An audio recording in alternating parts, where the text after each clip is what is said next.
Okay. So metallic bonding, you should have. Oh, this picture is not in the right spot.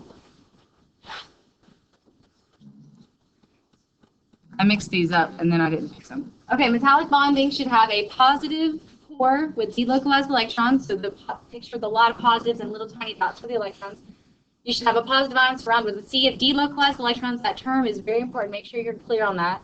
Strong bonds between ions and delocalized electrons, basically exactly what the sea of delocalized electrons says. High melting points, almost all are solids at room temperature. Lewis, which is the only one that's not solid? Mercury, thank you. Conducts electricity? Check. Conducts heat? Check. Sodium, straight up a metal, is going to be what's considered as the example in that category. Malleable and a regular crystal arrangement. So metals do form crystals. That's just kind of what they're called. All right, is that it for your metallic ones? You guys are good? Okay. I'm going to ionic next. Look at your ionic category.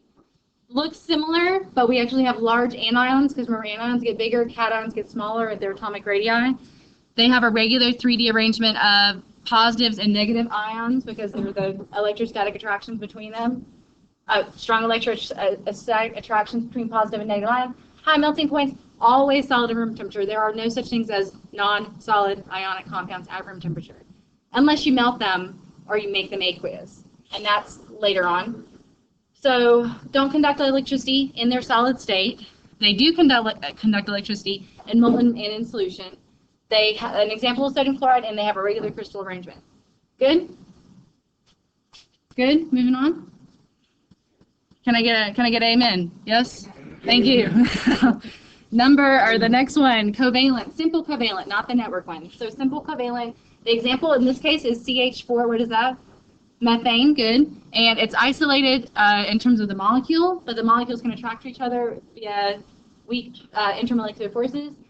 Strong bonds occur between the atoms because themselves, the covalent bond is strong, but it's loosely held to other atoms, or other molecules, meaning they can exist in gaseous state.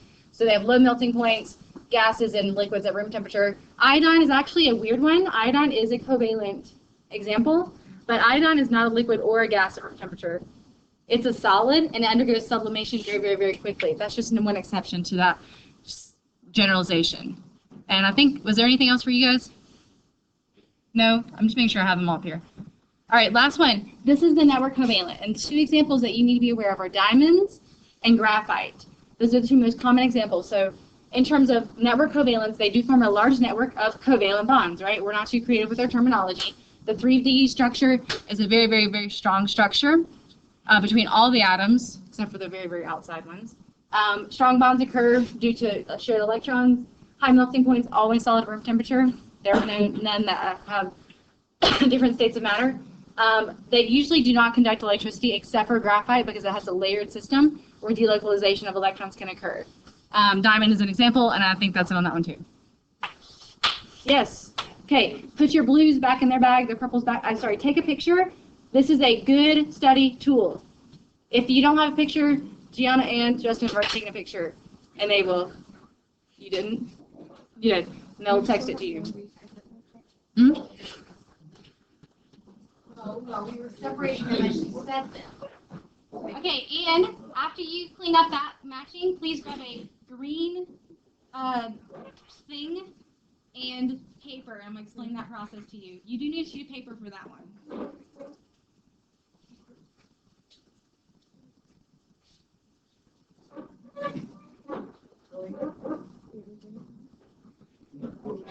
You need one bag. No, it's a group activity. It's a partnership. So one sheet and one bag per partnership.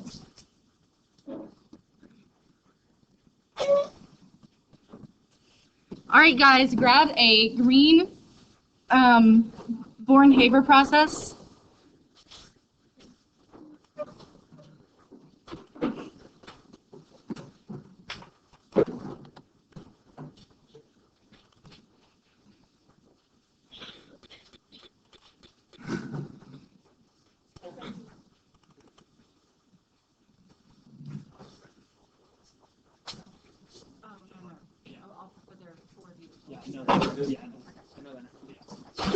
All right, so you're going to stay with your groups, but do look up here so I can kind of give you the lowdown here. This is another kind of quick activity. I'm going to say let's go for 20 minutes, okay? But yes, you need paper. This is actually going to be a lab activity you'll put in your lab notebooks after I stop holding them hostage. They're still in my house. Really? Are they graded or are they just, They're highly graded. are they just hiding?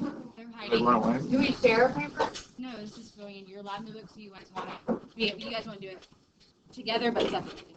Gotcha. Okay. All right. So in like 10 seconds, I'm gonna start explaining this for you. Okay. Yes.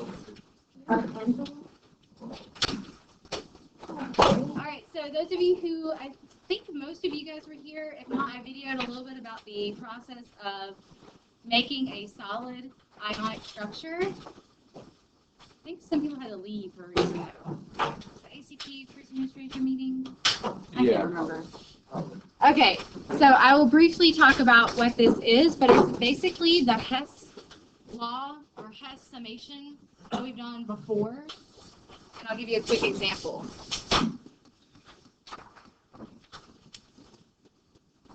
Okay, so in like 10 seconds, I'll show you this. I'm gonna go through these and find basically what I'm looking for. Okay, guys, eyes up here. Turn around. Eyes up here. Please and thank you. Okay, so this, who does this look familiar to? Because you were in the class when I went over this. I went over this. Yeah. Thank you. 2 people. 3. Can I get any? Okay, 4 people. Great. So basically what we're going to do is we're going to prepare 2 atoms for bonding. To prepare them for bonding, you must take them from their standard state. So for example, sodium is solid at room temperature. To make sodium chloride, we also need chlorine. Chlorine is diatomic at room temperature, and it's a gas. Okay, so we need to figure out how to prepare them. So the things that we have to do are make the sodium go to gas, because in order for things to bond and release their lattice energy, which is the energy that makes them more stable, we have to have them in gaseous ion form. So the very first thing you're probably going to do to prepare a metal is to sublime it, to make it go through sublimation. So you'll look at your cards, and you'll see some of them say enthalpy of sublimation. What you have to do to the diatomic gas is make it undiatomic, so make it monatomic by doing splitting the bond, and that's BD. What does that mean? Bond dissociation energy. And so you'll see a card called bond dissociation energy. Then after you take your gaseous sodium, you need to then ionize it to make it able to make the ionic bond, which is, in this case, taking an electron off, ionization energy, and these are endothermic thus far. The chlorine, after it's been dissociated from its friend, is then going to have to gain an electron through electron affinity, and that sometimes, most of the time, right, Chitra's group says exothermic, that's why this one's exothermic. After you start to see that they're prepared, they're ready to bond, then you can put them together, right? Well, the putting of them together, of sodium ion gas and chlorine ion gas to make sodium chloride solid, that delta H is lattice energy. That cannot be that cannot be measured. It must be calculated through Hess's law, where we take each of our equations, we're summing to this. But this last equation here, you'll notice, is making our solid, making our solid sodium chloride, but this stuff over here is on the same side as they are on this side. So some of these things are going to have to be flipped. Okay, so what I can also encourage you to do is actually to figure out the lattice energy by taking the sodium chloride and splitting it to its 2 ions. Whichever way works for you, just have to make sure the sign is right on your lattice energy. On your sheet, what are the 2 compounds it says to prepare? Unfold the instruction sheet. Lithium fluoride and magnesium oxide. Okay, so I would start with lithium fluoride. That would be the easier one, and go on to magnesium oxide. So you're going to line them up, and then you're right at your equation, flipping them to calculate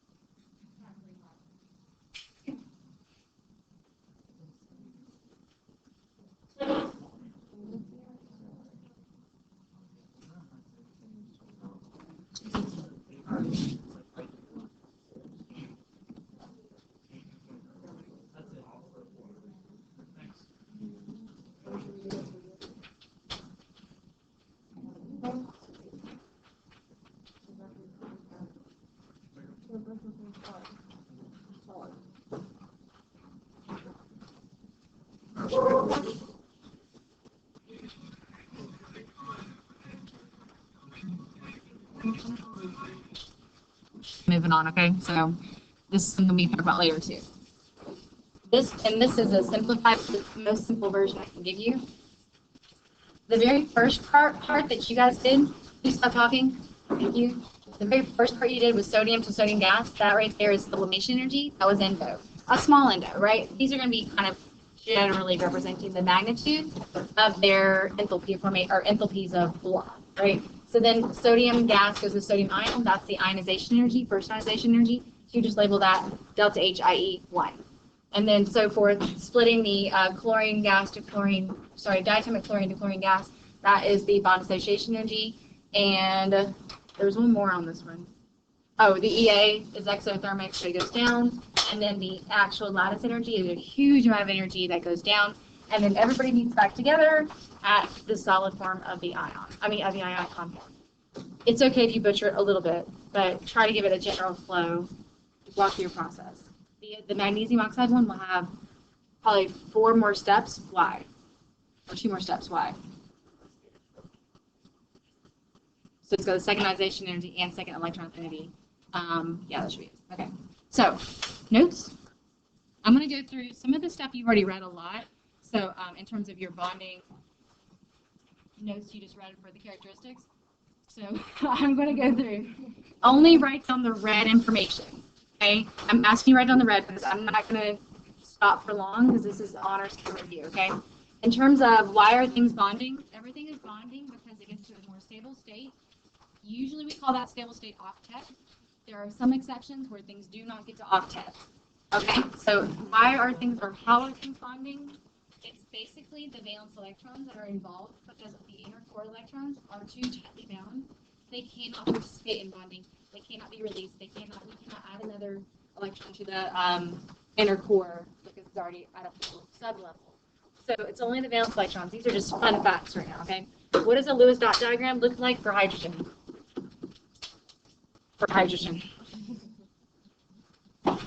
One dot, right. A Lewis dot diagram depicts the valence electrons as dots. This is, you remember this a little bit. Okay, so for sodium, what would we write? One dot, because they are in the same group. Remember, valence electrons are what you are in terms of your group number 8, or 1A through 8A. And then chlorine would be like what? 7 dots. Right, 1, 2, 3, 4, 5, 6, 7. Some college professors have very specific directions that you fill it. I don't care, making it 7 dots around it, 2 on each side. So then what you can kind of see here is that in order for each of these chlorine and sodium to attain octet, what are they going to do? So the full transfer of electrons is an ionic bond, right? So sodium's going to, take the long way around. It's going to send the electron over to chlorine, and that's now going to have octet. And then sodium, does it have octet? Yes, because it drops back to its previous octet state, to the previous noble gas electron configuration of who? Neon, right? Because sodium's dropping from sodium itself back to neon, which is the previous electron configuration that was octet. Thumbs up, we're good? Okay. So the only exception that we really relate to, or we see commonly, is non-octet, would be called the duet rule, which are for really tiny atoms, specifically hydrogen, helium, lithium, beryllium, and boron's actually its own exception. Boron is cool with 6 electrons. Okay. It's fine with 6. So it will bond like 3 times versus 4 times. Once you get to carbon, carbon bonds 4 times, either 4 different atoms or 2 double bonds. You can have 4 bonds total because that's going to let it have octet as well. I told you guys this last unit. Isoelectric, we're good with that. Isoelectronic, the electron configuration is the same, despite the fact that they are different atoms. It's not the protons that matter, it's the electrons. So everybody in this case, chlorine ion, calcium ion, and argon all have the electron configuration of argon. And so that's why you'll see, for example, like on a bonding situation, you'll see carbon bonding to hydrogen. So carbon's got 2, 4, 6, 8 electrons around it, but hydrogen only has what? 2, and that's because of the 2 here, 2 here, 2 here, and 2 here, and that's why hydrogen's has stable state as well. Okay, how much is it of this is new? 0. Okay, draw this structure for yourself because you need to make sure you're aware of how the ionic process and bonding process looks differently than a covalent process.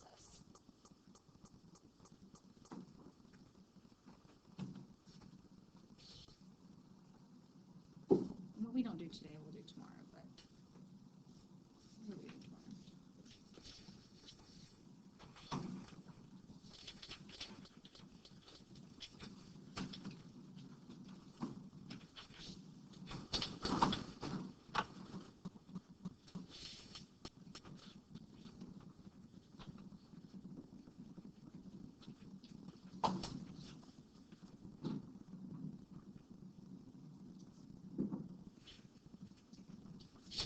So in the transferring of the electron, you can see the sodium ion loses it to chlorine, and then at the end we do put brackets around the octet for the chlorine. How would magnesium fluoride look different? Magnesium has what? 2 valence electrons. Fluorine has 7. Okay. So we can obviously see that one transfer of electron is not enough because magnesium's not going to have octets. So what's going to happen? Right, 2 fluorines actually have to participate in this. So that one one of the valences go to one fluorine, the other valence goes to the other fluorine to make what? Magnesium 2 plus because it lost 2 electrons, and you can either write it like fluorine like this, and then put a -1 charge, but then there's 2 of them, or you can literally draw 2 of them, or you can put a 2 in the front and put it there. This is probably the most advanced way to write it.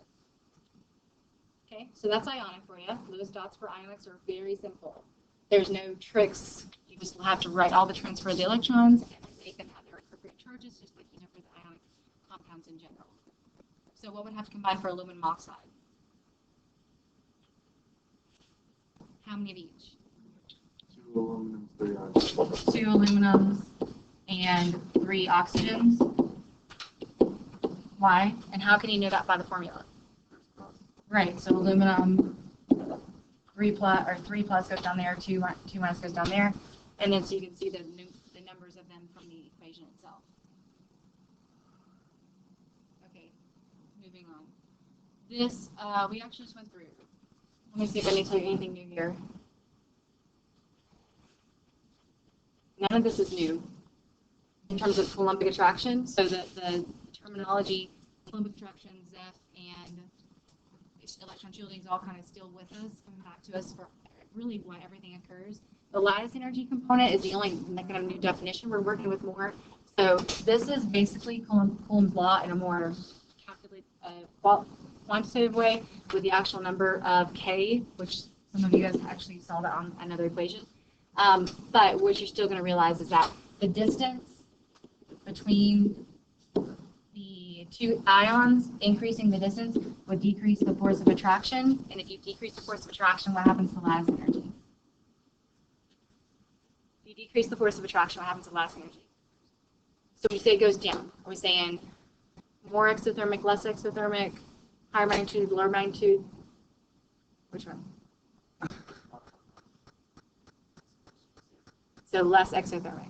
Okay, so simply because lattice energy is an exothermic process, it's the energy released when 2 gaseous ions come together to form their 1 molar solid. So if you have a lower amount of attraction, then you're going to release less energy because you're less stable. It's all related to stability. And the charge rate aspect, we've talked about this previously too. If, for example, sodium and chlorine come together, their magnitude of their charge product, this is called charge product, is still only 1 absolute value. But like if oxygen and if aluminum oxide was made, what would their charge product be? So this would be a +3 and a -2, so that would be a 6 as its charge product. So this charge product directly relates to this up here, which are the charge products. 2 charges multiply by each other. And so that's why sodium chloride is actually usually soluble in water, because their charged product is a low amount of force or low amount of attraction. So sodium chloride's like, all right, well, let's just dissolve and ionize. Aluminum oxide is not necessarily ionizing in water or soluble in water because they have a very, very high affinity for each other, so they don't split up very well. What are some other things that you know that are insoluble? For sure. Give me ionic things that are insoluble, like basically our precipitates. Lead, what? Lead sulfate. Okay, lead 2 sulfate. Right, so with me, what's the charged product? So +2 and a -2. That 4 is a pretty significant attraction, so that's why they're insoluble. Other things like, what's our CHOPS? Okay, so remember cash and G and CHOPS? Okay, the C for CHOPS is what? Okay, so carbonates have a what charge? 2-. Hydroxides are different, sorry. They're just weird. Oxides, -2. P for phosphates is a -3 charge. S for sulfides is a -2 charge. These bigger numbers here create a larger charged product, which give them a higher affinity for each other, which leave them less soluble. Yeah? Makes a little bit more sense now? It's just based off their lattice energy. Okay. This red stuff, I've mentioned this about 3 times verbally, but this is it on paper for you. The reason why things bond, it's the theory behind bonding, is simply to get to a scalar state. And then we actually have a graph that helps us to see what the scalar state looks like graphically. In order to graph things, you must have a unit. Well, the unit that we talk about is potential energy. So whenever things come together, 2 atoms come together, they're going to themselves be in high energy states. But when they come together as a couple, as a bond, they are lowering their potential energy to the point where they are incredibly stable. And I'll show you what that graph looks like. And you've seen this graph before. This is not new either. I've gone over this before. Not that you remember it, but it's worth a try. I'll come right back up. I just want to show you the graph so you actually have a diagram with it. So here's the graph. Have you guys seen this before? Yes. Do you remember what I called this region? Huh? It's a fairy tale. The Goldilocks region. And this is me, okay? Now, you know me. I have the goofy terms. Do not write them on the AP exam. They will laugh out loud. Okay? So this is the Goldilocks region because it's just perfect. The or whatever this thing is, hydrogen nucleus. This nucleus is attracted to these electron clouds at just the right distance so that they're not too close because the 2 protons or the 2 nuclei would oppose each other and repel, right? And that would be high stress, high energy situation. Same thing on this side. This nucleus is able to attract this electron cloud, but it's not too close to cause the repulsion of the other nuclei. This is too far apart because they're so far apart, there's no attraction to stabilize them at all, and that's why they are of higher energy. And this one is of lower energy on the potential energy diagram. And then once they get too close, what is starting to happen? Electron repulsion, and the 2 nuclei are also repelling. So there's a large amount of repulsion here. And this one's like basically there's no attraction, so there's no stability. So you have to get to the point where your bond length is just perfect. That is going to cause the most appropriate amount of attraction and repulsion and the lowest amount of potential energy. Okay, so related to this is the internuclear distance, which I just termed what? What's another term for internuclear distance? Bond length. Okay, so let me see what we remember. Give me a diatomic that has a single bond, which we know. Okay, hydrogen to hydrogen. Give me something that's got a double bond. Oxygen. Fluorine's got a single, along with all the other colors. Oxygen. Okay, and give me something with a triple bond. Nitrogen. Some of us accidentally remember that or memorize that in honors chem versus actually drawing them out. So which of these is the longest bond? Hydrogen, because single bond is really long. Double bond is a little shorter, and a triple bond is a little shorter, right? So how would that be depicted on this graph? How would that change? Good question. Okay, so this little graph thing is going to shift to the left twice for each of these. You could have more attraction, meaning lower potential energy. We don't necessarily know that for sure, but basically the graph is going to get shorter for the double bond, and then even so the shorter bond distance, and then even shorter for the triple bond. The triple bond is probably most stable, so it probably dips even farther, but it depends on the situation. Okay, so I think the picture is worth more than these words, but write down what you need to. Take another minute. And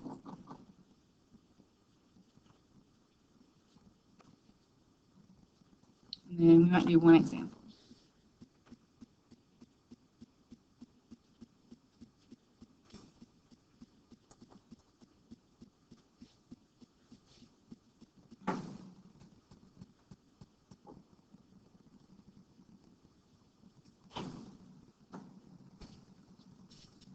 Okay, I'll save all the big examples for tomorrow.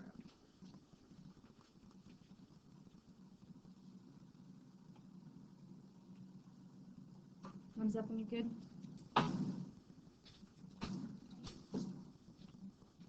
I like that we start with the activities. I think this makes sense.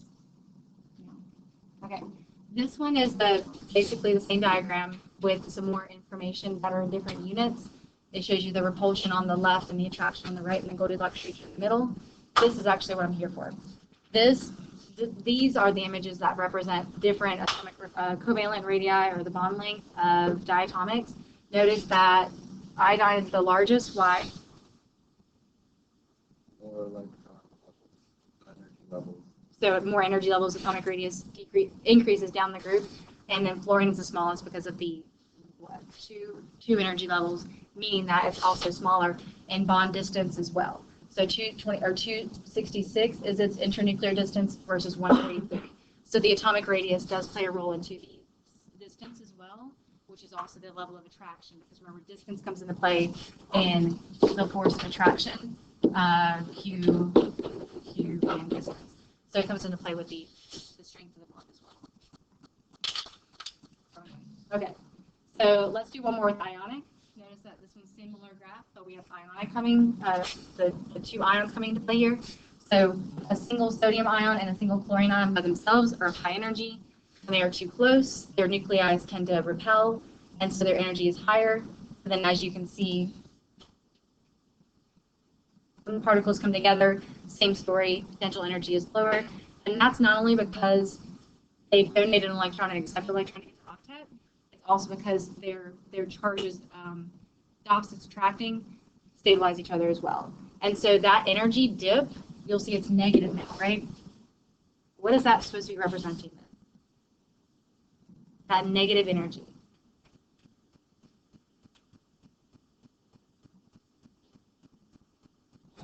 Thank you. This is the lattice energy. That is the energy released when two atoms come together.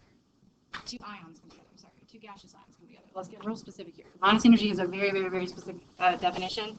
Energy that occurs when two gaseous ions come together. And you saw that in your activity.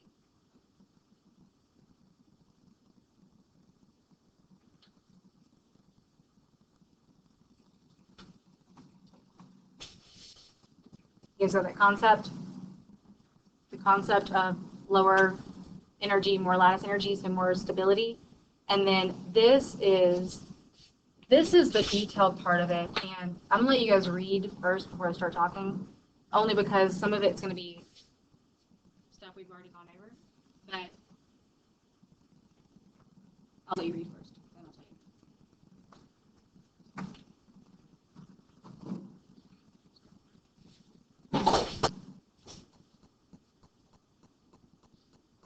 We just went over the charge. We just went over both of these in depth. This down here is going to be more of our new stuff.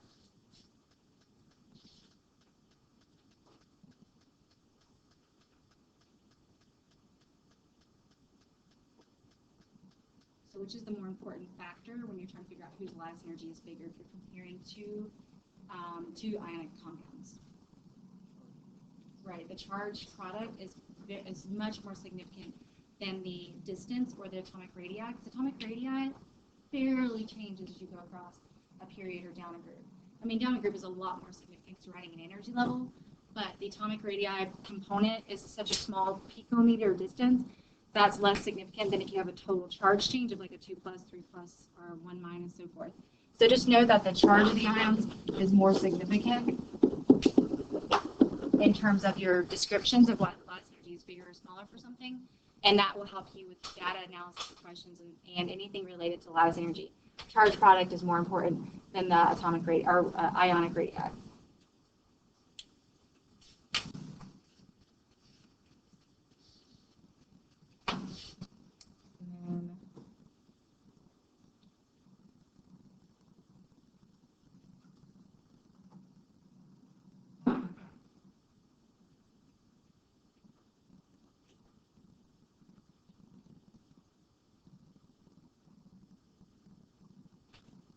What's another word for covalent compound?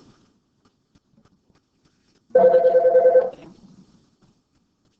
Okay, that's the last thing. We'll do actual code structures tomorrow. I was really trying to get you guys to distract me. So this is the last thing. Molecular compounds are also another term for simple covalent or just covalent compounds. And they don't obviously donate or transfer an electron. They share a space for electrons to coexist in. So the shared space here allow two electrons to coexist there together, not in a repulsive manner, because you can obviously tell that if this is a positively charged nucleus, that electron is going to be attracted to it and to this one. So that's why they're not going to be repelling each other within that covalent bond. There's an equal amount of attraction or repulsion. And this term, electron density, is going to be pretty much how we describe every bond or the location of the electrons from here on out. So using the term electron density is going to become more common for us to make sure you're good with that. Other than that, I'm going to stop now. Draw announcements. Expect that we will be doing those dot structures, molecular polarity, molecular geometry. So I'll be talking more tomorrow. So caffeinate yourselves, okay? And then tonight's homework is read and take some notes from your NSMI reading. I don't have it on my website for some reason. I'll actually put the link up, but it says chemical bonding and molecular structure. Even if you just Google NSMI chemical bonding or covalent bonding. So basically, you do not have to print it. Just read through, take some additional notes. Some of it you'll see electronegativity come back in, ionic bonding. The new parts are going to be from pages 4 and on, really. You can try some of the activities in it, but I'm expecting you to take some notes to kind of prepare yourself for tomorrow.